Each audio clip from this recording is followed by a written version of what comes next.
Good afternoon. I'm Charlie Smith, Jong Banji, Georgia Straight, chief editor of the Georgia Straight newspaper, and I'm happy to be back for another week on WOW TV. This week, the biggest story in the province, without a doubt, was the plot to place bombs on the grounds of the legislature during Canada Day celebrations on July 1st. And the RCMP held quite a sensational news conference announcing that arrests were made to a couple from Surrey, John Nuttall and Amanda Carodi, have been charged with numerous terrorism-related offenses in connection with an alleged plan to place bombs similar to those at the Boston Marathon during the Canada Day celebrations. And one of the issues that the police mentioned during the news conference was that the police had control over the bombs and there was never any danger to the public.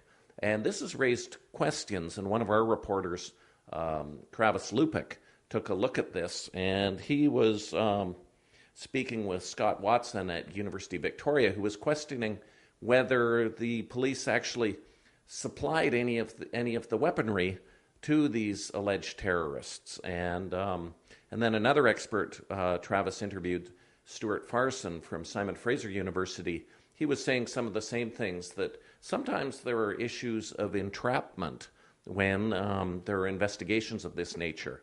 And Stuart Farson had a lot of experience dealing with terrorism when he was the lead researcher for a parliamentary committee that was looking into the Air India bombing many years ago. There was an article in Mother Jones magazine in 2011 that looked at the American experience of over 500 cases where there were charges in connection with terrorism.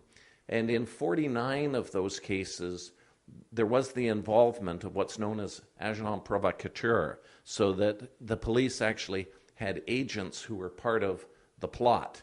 And in another well over 100 cases, there was some infiltration taking place and direct contact. So there's a lot of questions around what's happened in connection with this investigation with these two people in Surrey.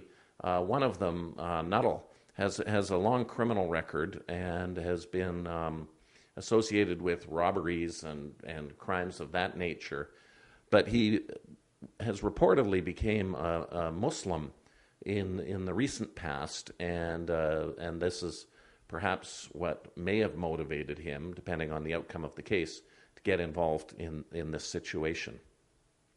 Another big story that's taking place on Wednesday of next week is Christy Clark, the Premier, will be in a by-election in Westside Kelowna. She's running there because she lost in Vancouver Point Grey against the NDP's David Eby. So there was a debate on Thursday night in the riding, and there are 8 candidates running. Some people think that the best chance to defeat Christy Clark might be the Conservative. A real estate agent is running, but the NDP is running hard as well. So that's something to watch for, because if Christy Clark wins, she gets into the legislature where she can lead the governing party, the BC Liberals.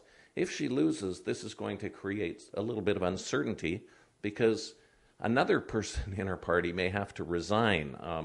The incumbent MLA, Ben Stewart, a Liberal, stepped down so that Christy Clark could win. Under our parliamentary system, ideally, although it's not required in law, the Premier, the leader of the governing party, does have a seat in the legislature. We had some fun this week in the Georgia Straight. One of the big issues that's coming up is the Kitsilano Street Party on July 13th. And this is where you can get up to 60,000 people on West 4th Avenue to hear a whole bunch of live music, live local music. It's coming into its 3rd year, and it was founded more or less by the Business Association, but primarily by Grant McDonough, who's the owner of Zulu Records. So he came up with this idea in 2011. It was a big success. They came back in 2012, and this time the lead bands are Pac AD, Brastronaut, Rich Hope, a bunch of local acts, and it's going to be a lot of fun.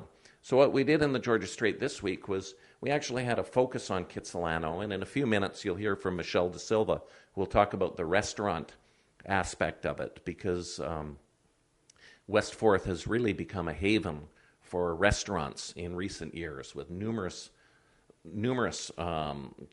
fine dining establishments opening.